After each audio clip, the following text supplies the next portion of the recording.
वैशाख 29 गते हुन गइरहेको सङ्घीय खरिदारको प्रथम पत्रमा सोधिन सक्ने केही महत्त्वपूर्ण सम्भावित प्रश्न उत्तरहरू। भिडियो ध्यान दिएर हेर्नु, प्रश्न यहीँबाट पर्नु है। ल हजुरको धेरै टाइम नलिई भिडियोलाई सुरु गरौँ। पहिलो प्रश्न, पर्यटन दिवस 2023 को नारा के थियो? ल यसको चाहिँ सही उत्तर हो option C, tourism and green investment. त्यसै गरी पर्यटन दिवस 2022 को नारा रिथिङ्किङ टुरिज्म। 23 को नारा टुरिज्म एन्ड ग्रिन इन्भेस्टमेन्ट। 2020 को नारा लाइफ टाइम एक्सपिरियन्स। त्यसै गरी विश्व पर्यटन दिवस सेप्टेम्बर 27 को मनाइन्छ। दोस्रो प्रश्न, आर्थिक सर्वेक्षण 2079 अनुसार देखाएका मध्ये कुन क्षेत्रको जिडिपीमा योगदान सबैभन्दा धेरै रहेको छ? ल यसको चाहिँ सही उत्तर हो कृषि है। आर्थिक सर्वेक्षण 2079 अनुसार कृषिको 24.1, उद्योगको 5.3, व्यापारको 15.39, पर्यटनको 1.6 जिडिपी मा योगदान रहेको छ है। ल तेस्रो प्रश्न, आर्थिक सर्वेक्षण 2079 अनुसार नेपालमा घुम्न आउने पर्यटकको प्रमुख गन्तव्य कुन हो? ल यसको चाहिँ सही उत्तर हो लुम्बिनी। यो बारम्बार इक्जाममा आउने प्रश्न है साथीहरू, यसलाई विशेष ख्याल गर्नुहोला। प्रमुख उद्देश्य क्रमशः मनोरञ्जन, धार्मिक तीर्थयात्रा, तेस्रोमा पदयात्रा, पर्वतारोहण र अन्य है। पहिलोमा मनोरञ्जन नै रहेको छ। चौथो प्रश्न, सन् 2023 को नवीनतम तथ्याङ्क अनुसार नेपाल आउने पर्यटकको सरदर बसाई अवधि कति रहेको छ? सही उत्तर 13.4% है। यो चाहिँ हालको तथ्याङ्क हो। त्यसै गरी हाम्रो पाँचौँ प्रश्न, 15औँ योजनाको अन्त्यसम्म नेपाल आउने पर्यटकको सरदर बसाई अवधि कति पुर्याउने लक्ष्य रहेको छ? सही उत्तर 15 दिन। नेपालले रुवान्डासँग द्विपक्षीय हवाई सम्झौता कहिले गर्यो? ल यसको चाहिँ सही उत्तर हो 2023 डिसेम्बर 5। हवाई सम्झौता सम्बन्धी केही महत्त्वपूर्ण जानकारी। नेपालले हालसम्म 42 देश र युरोपेली सङ्घसँग द्विपक्षीय हवाई सम्झौता गरेको छ। नेपालसँग हवाई सम्झौता भएको पहिलो मुलुक भारत हो, जुन 1964 नोभेम्बर 26 भएको थियो है। ल नेपालको इतिहासमा पहिलो राष्ट्रिय खेलकुद प्रतियोगिता कहिले भएको थियो? सही उत्तर 2038 सालमा। नेपाल राष्ट्रिय खेलकुदको सुरुवात 2038 सालदेखि भएको थियो। नेपालले अन्तर्राष्ट्रिय खेलकुदमा सन् 1951 भारतको नयाँ दिल्लीमा भएको प्रथम एसियाली खेलकुदबाट सहभागिता जनाएको थियो। आठौँ प्रश्न, 2078 सालको जनगणना अनुसार काठदाउराबाट खाना पकाउने जनसङ्ख्या कति रहेको छ?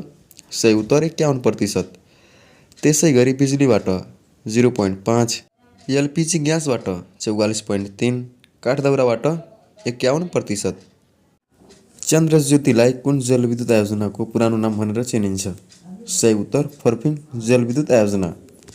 नेपाललाई पहिलोपटक प्राविधिक सहयोग बेलायत चन्द्र ज्योति विद्युत गृहको हालको नाम फर्पिङ जलविद्युत आयोजना। क्षमता 500 किलोवाट। फर्पिङ कहिले र कहाँ निर्माण गरियो? 1968 काठमाडौँमा। 10औँ प्रश्न, निजी क्षेत्रको सबैभन्दा ठुलो जलविद्युत आयोजना सोलुखोलाको विद्युत उत्पादन क्षमता कति रहेको छ? सही उत्तर 86 मेगावाट।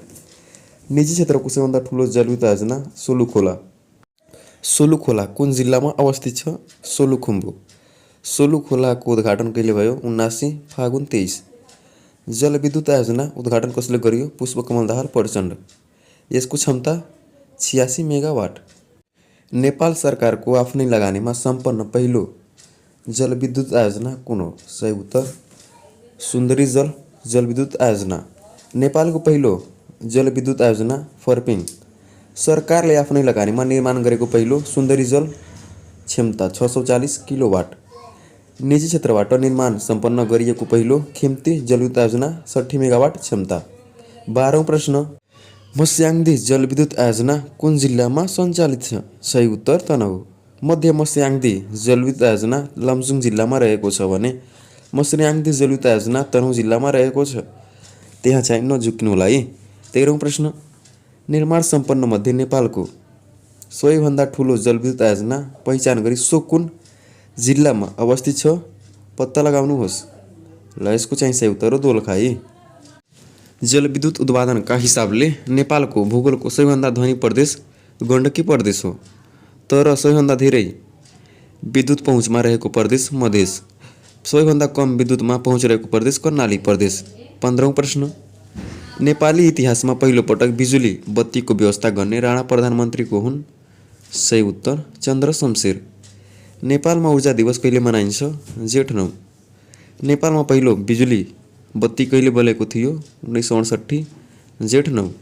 16औं प्रश्न, नेपालको इतिहासमा राष्ट्र बैंकले प्रकाशित नोटहरू कहिलेदेखि प्रकाशनमा आएका थिए? सही उत्तर 2016 फागुन 7। नेपाल सरकारको पूर्ण स्वामित्वमा स्थापना भएको नेपालको पहिलो बैंक कुन हो? अप्सन सी राष्ट्रिय वाणिज्य बैंक। राष्ट्रिय वाणिज्य बैंकको स्थापना 2022 माघ 10 गते भएको हो। त्यसै गरी नेपालको पहिलो वाणिज्य बैंक कुन हो? Nepal Bank Limited. Nepal Bank लिमिटेडको स्थापना कहिले भएको हो? 1994 कार्तिक 30 गते।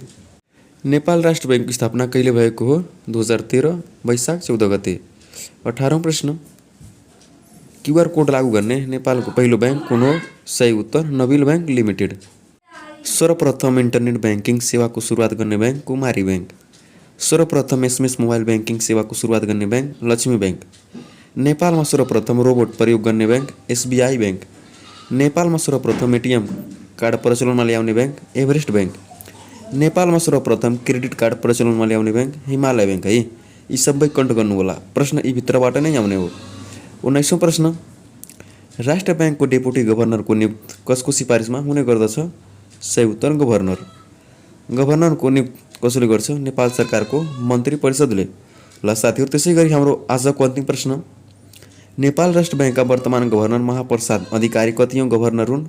सही उत्तर 17औं। त्यसै गरी हिमालय शमशेर जबरा पहिलो गभर्नर रहेका थिए भने महाप्रसाद अधिकारी हालको गभर्नर हुन् है। ल यो थियो आजको केही महत्त्वपूर्ण प्रश्न उत्तरहरू। भिडियो अझै 2-3 पटक हेर्नु, मजाले कन्ट हुन्छ है। ल सफलताको शुभकामना।